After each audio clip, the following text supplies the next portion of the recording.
লন্ডনের অভিজাত এলাকায় কিংস ক্রসে ফ্ল্যাট উপহার পাওয়া নিয়ে মিথ্যাচার করায় যুক্তরাজ্যের দুর্নীতিবিরোধী মন্ত্রী টিউলিপ সিদ্দিকের ওপর পদত্যাগের চাপ জোরালো হয়েছে। এই কেলেঙ্কারির ঘটনায় মন্ত্রিত্ব হারানোর ঝুঁকিতে পড়েছেন তিনি। রোববার ব্রিটিশ সংবাদমাধ্যম ডেইলি মেইলের এক প্রতিবেদনে এই তথ্য জানানো হয়েছে। ব্রিটিশ এই সংবাদ মাধ্যমের সহযোগী দৈনিক the mail on Sunday tulip সিদ্দিকের কাছে একাধিকবার জানতে চায় তাকে 2 বেডরুমের ফ্ল্যাটটি উপহার হিসেবে দেওয়া হয়েছিল কিনা, বর্তমানে যার বাজার মূল্য 7 লাখ পাউন্ড। ফ্ল্যাটটি তার বাংলাদেশি স্বৈরশাসক খালা শেখ হাসিনার পরিচিত একজন ডেভেলপারের মালিকানাধীন।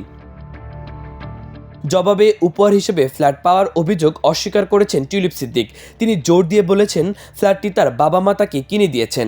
একই সঙ্গে দ্য মেইল অন সানডে পত্রিকার বিরুদ্ধে আইনি ব্যবস্থা নেওয়ার হুমকিও দিয়েছেন টিউলিপ। তবে দেশটির লেবার পার্টির একাধিক সূত্র লন্ডনের কিংস ক্রস এলাকার ফ্ল্যাটটি আসলে একজন ডেভেলপার টিউলিপ সিদ্দিককে কৃতজ্ঞতা স্বরূপ দিয়েছিলেন বলে নিশ্চিত করেছে। 42 বছর বয়সী টিউলিপ যুক্তরাজ্যের আর্থিক খাতের দুর্নীতি বন্ধের দায়িত্বে রয়েছেন।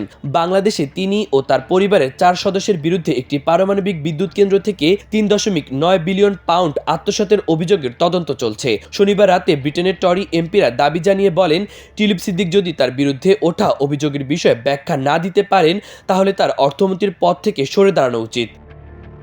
লন্ডনের হ্যারো স্টেট টরি এমপি বব ব্ল্যাকম্যান বলেন, টিউলিপ সিদ্দিককে তার সম্পত্তির বিষয়ে অবস্থান স্পষ্ট এবং ব্যাখ্যা করতে হবে।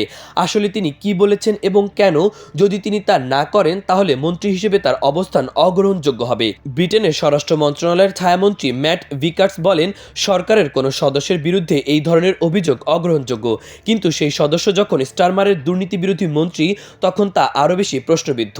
আর হান্টিংটনের টরি এমপি বেন ওয়েব জেকটি বলেন, টিউলিপ সিদ্দিক সম্পর্কে নতুন এই তথ্য বেশ উদ্বেগজনক।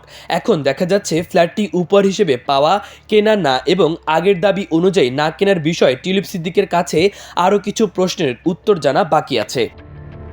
লেবার দলীয় একাধিক সূত্র শনিবার রাতে দ্য মেইল অন সানডেকে বলেছে, 2022 সালে আমরা যখন প্রথম তদন্ত করি সেই সময় টিউলিপ সিদ্দিককে তার পরিবার বলেছিল একটি বাড়ি বিক্রি করে ফ্ল্যাটটি কেনা হয়েছিল, কিন্তু গত সপ্তাহে এই ফ্ল্যাট কেনার বিষয়ে তার পরিবারের বক্তব্য পাল্টে গেছে। অর্থাৎ আগের দাবির সঙ্গে তাদের বর্তমান দাবির কোনো মিল নেই। দেশটির ক্ষমতাসীন লেবার পার্টির একজন রাজনীতিক শনিবার ফিনান্সিয়াল টাইমসকে বলেছেন, জীবনের কঠিন সময় এক ব্যক্তিকে আর্থিক সহায়তা করেছিলেন টিউলিপ সিদ্দিকের বাবা মা। তার বাবা মায়ের আর্থিক সহায়তার কৃতজ্ঞতা স্বরূপ সেই ব্যক্তি তাকে একটি সম্পত্তির মালিকানা হস্তান্তর করেছিলেন। ফিনান্সিয়াল টাইমসের প্রতিবেদন প্রকাশিত হওয়ার পরপর লেবার দলীয় সূত্র মেইল অন সানডের সঙ্গে যোগাযোগ করে জানান, তারা 3 বছর আগে আমাদেরকে ইচ্ছাকৃতভাবে ভুল তথ্য দেননি। লন্ডনের ভূমি রেজিস্টার রেকর্ডে দেখা যায় 2004 সালে নভেম্বরের 3য় তলার ফ্ল্যাটটির একক মালিক হন টিউলিপ সিদ্দিক। আর তখন তিনি কেবল লন্ডনের কিংস কলেজ থেকে স্নাতকোত্তর শেষ করেছিলেন এবং তার কোনো উপার্জন ছিল না। ফ্ল্যাটটির কোনো মর্গেজও ছিল না এবং এর কোনো দামও উল্লেখ ছিল না।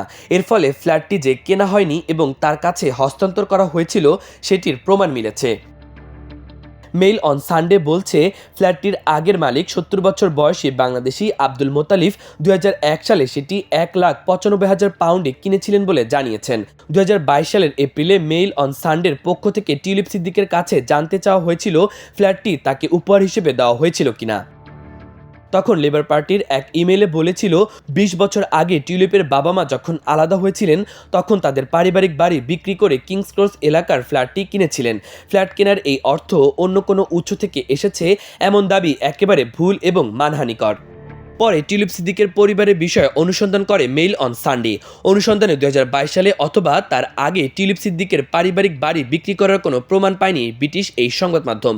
পরে গত জুলাইয়ে টিউলিপ সিদ্দিক ও লেবার পার্টির কাছে এই বিষয়ে জানতে আরও প্রশ্ন পাঠিয়েছিল মেইল অন সানডে। প্রশ্নের জবাব না দিলেও তিনি সংবাদ মাধ্যমটির বিরুদ্ধে আইনি ব্যবস্থা নেওয়ার হুমকি দেন।